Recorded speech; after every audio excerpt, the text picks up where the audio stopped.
रफ्तार से चलती ट्रेन अचानक एक छोटे से स्टेशन पर रुक गई। सभी यात्री तेजी से चढ़ने और उतरने लगे।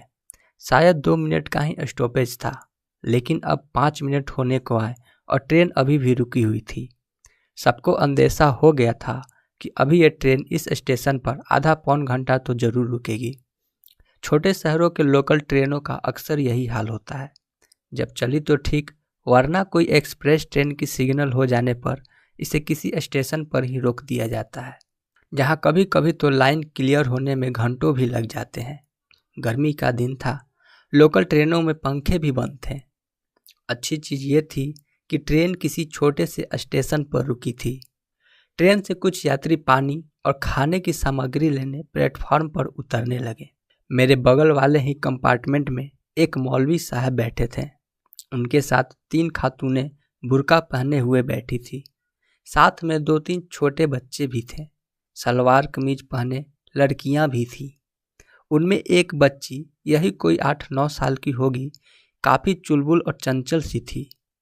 ट्रेन रुकते ही पहले वो पूरे कंपार्टमेंट में चक्कर लगाई, फिर ट्रेन से प्लेटफॉर्म पर उतर गई।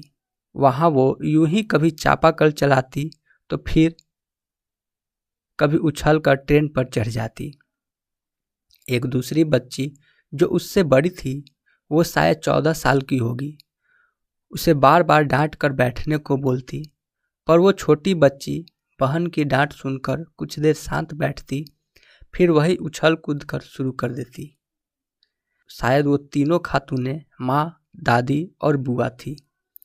माँ छोटे बच्चे को संभालने में लगी थी। मौलवी साहब अपनी माँ बहन से बातें करने में लगे थे। तभी प्लेटफॉर्म से ट्रेन में चढ़ते हुए उस छोटी बच्ची का चप्पल निकल गया और प्लेटफॉर्म और ट्रेन के बीच के गैप से पटरियों पर जा गिरा। उछल कूद मचाती वो बच्ची एकदम से शांत ही हो गई। बड़ी बहन भी उसे डांट कर वापस अपनी अम्मी के पास बैठ गई। वो बच्ची ट्रेन के दरवाजे का हैंडल पकड़े मायूस सी अपनी चप्पल को देखने लगी।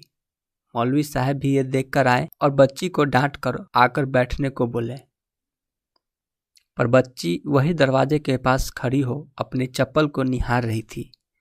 उसके इस तरह खड़े होने के कारण कुछ लोग पास आकर वजह भी पूछने लगे। बच्ची की आंखों में अब तक तो आंसू आ गए थे। सभी उसे सांत्वना देने लगे। जो चप्पल वह पहनी थी उस पर 1-2 सिलाई भी चली थी। ये देख कुछ लोग बोले, जाने दो, जाकर बैठ जाओ, चप्पल तो टूटी ही है तुम्हारी, अब नया ही खरीद लेना। पर उसका बिसुरना जारी रहा। मौलवी साहब भी अब थोड़े नरम पड़ गए। वे भी उसे नया चप्पल खरीदने का वादा करने लगे, पर बिटिया पर कोई असर न पड़ा। कुछ लोग चप्पल निकालने का उपाय सोचने लगे तो कोई लकड़ी की तलाश करने लगा, जिसके सहारे चप्पल को पटरी से प्लेटफार्म पर खींचा जा सके। सभी इसी उधेड़बुन में थे, तभी ट्रेन खुलने की अनाउंसमेंट होने लगी। सभी लोग अपनी सीट पर आकर बैठने लगे और साथ ही उस बच्ची को भी ट्रेन में आकर बैठने को बोलने लगे। अचानक वो बच्ची बिजली की गति से ट्रेन के दूसरे दरवाजे से पटरियों पर जा उतरी और ट्रेन के नीचे से जाकर अपना चप्पल निकाल ली और उतनी ही तेजी से वापस फिर से ट्रेन पर चढ़ गई। उसकी इस हरकत को देख सबका दिल हाथों में आ गया। तब तक ट्रेन भी सीटी दे चुकी थी और पटरियों पर फिसलने लगी थी। सारे लोग उसे घेर कर उससे इस हरकत की वजह पूछने लगे और कुछ तो डांट भी रहे थे, पर वो मुस्कुराते मासूमियत से बोल रही थी, अगर टूटा वाला चप्पल गिरता तो छोड़ भी देती, पर मेरा बढ़िया वाला चप्पल ही गिर गया, इसे कैसे छोड़ती।